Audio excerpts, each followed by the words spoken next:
पिछले वीडियो में मैंने आपको घुटने दर्द के बारे में बताया था। बहुत से मेरे पेशेंट्स आकर पूछते हैं कि हमारे जल्दी उम्र में यानी 40-45 वर्ष की आयु में घुटने क्यों घिस गए, जबकि बहुत से लोगों के 70-80 वर्ष में जाकर घुटने घिसते हैं और घुटने घिसने के लक्षण उनमें आते हैं। और बहुत से लोगों के घुटने घिसने के अर्थराइटिस के लक्षण कभी भी नहीं आते जीवन पर्यंत। तो इसका कोई ज्ञात कारण नहीं है। कुछ के जल्दी घिस गए, कुछ के लेट घिसे और कुछ के कभी भी नहीं घिसे, परंतु आनुवंशिकता इसका एक कारण हो सकता है। यदि अगर आपके घर में बड़े बुजुर्ग, दादा दादी, नाना नानी और बड़े बुजुर्गों के घुटने में आर्थराइटिस की समस्या है तो आपके भी इससे ग्रसित होने की संभावना बढ़ जाती है और सामान्य सावधानियों से आप इनसे बच सकते हैं। मैंने आपको पिछले वीडियो में घुटने आर्थराइटिस के लक्षण बताए थे, जैसे दर्द होना, घुटना में सूजन आना, आवाज आना, घुटने में मोड़ नहीं पाना, चलने फिरने में दिक्कत होना या घुटने में अचानक लॉक लग जाना, क्लिक के साथ घुटना अटक जाना।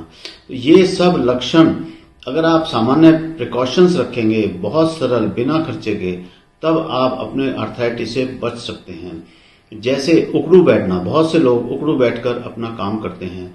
लेडीज घर पे उकड़ू बैठकर खाना बनाती हैं, बर्तन धोती हैं या कपड़े धोती हैं।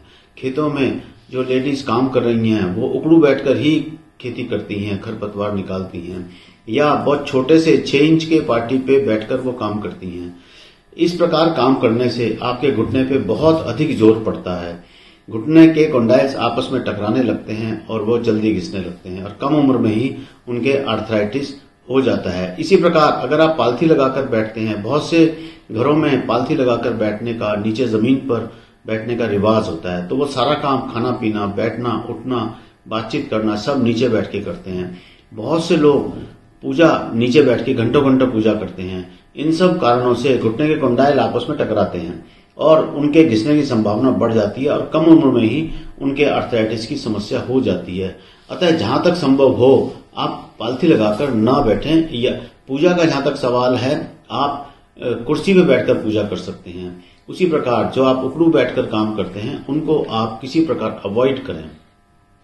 इसी प्रकार बहुत लंबे समय तक खड़े रहना, 12, 14, 15 घंटे खड़े रहने वाले काम, जैसे गार्ड हैं, जो पुलिसमैन हैं, जो चौराहों पर 12-12 घंटे की ड्यूटी करते हैं, या सेल्समैन है, या ठेले पर जो सामान बेच रहे हैं वो 12 से 14 घंटे तक खड़े रहते हैं। एक मेरा पेशेंट जूस बेचता है, वह सुबह 8 बजे से लेकर के रात के 10 बजे तक, अर्थात 14 घंटे वो खड़ा रहकर जूस निकालता है और बेचता है। उसके 40 वर्ष की आयु में ही घुटने में खराबी आ गई है। क्यों?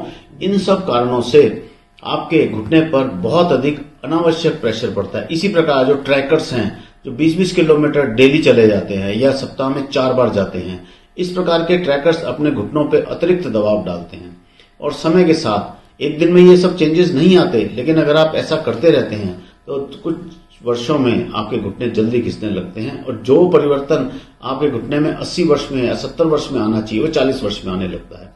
तो अगर आप इन चीजों से बचेंगे तब आप अपने घुटने को बचा सकते हैं। इसी प्रकार दही और रायता, कढ़ी, छाछ, ये हम पीना स्वास्थ्य के लिए फायदेमंद मानते हैं। हम मानते हैं कि ये सुपाच्य हैं और स्वास्थ्य के लिए अच्छे हैं, परंतु घुटने दर्द आर्थराइटिस वाले केसेस में ये बिल्कुल निषिद्ध हैं। ऐसे लोग जो नियमित रूप से छाछ का, दही का सेवन करते हैं, ऐसे बहुत से लोग हैं जो छाछ को अपने प्रातःकालीन आहार का उनका एक नियमित अंग है, उससे घुटने दर्द की समस्या, आर्थराइटिस की समस्या बहुत ज्यादा बढ़ जाती है, या अगर किसी के नहीं है तो हो जाती है तो वो बढ़ जाती है।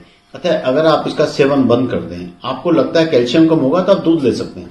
अगर आप इसका सेवन बंद कर देंगे तो घुटना दर्द होगा ही नहीं, होगा तो उसकी तीव्रता कम होगी। इस प्रकार हमने इस वीडियो में आपको घुटना दर्द ना हो तो लेट हो या उसकी तीव्रता कम हो, इसके लिए आपको सरलतम उपाय बताए हैं, जैसे उकड़ू नहीं बैठना, पालथी नहीं लगाना, अधिक लंबे समय तक घंटों घंटों निरंतर खड़े नहीं रहना, ट्रैकिंग 20-20 किलोमीटर लंबी ट्रैकिंग नहीं करनी, और दही, छाछ, रायता, कढ़ी का सेवन नहीं करना। इन सब प्रिकॉशन से ही आप अपना जीवन सरल बना सकते हैं और घुटने दर्द से बच सकते हैं।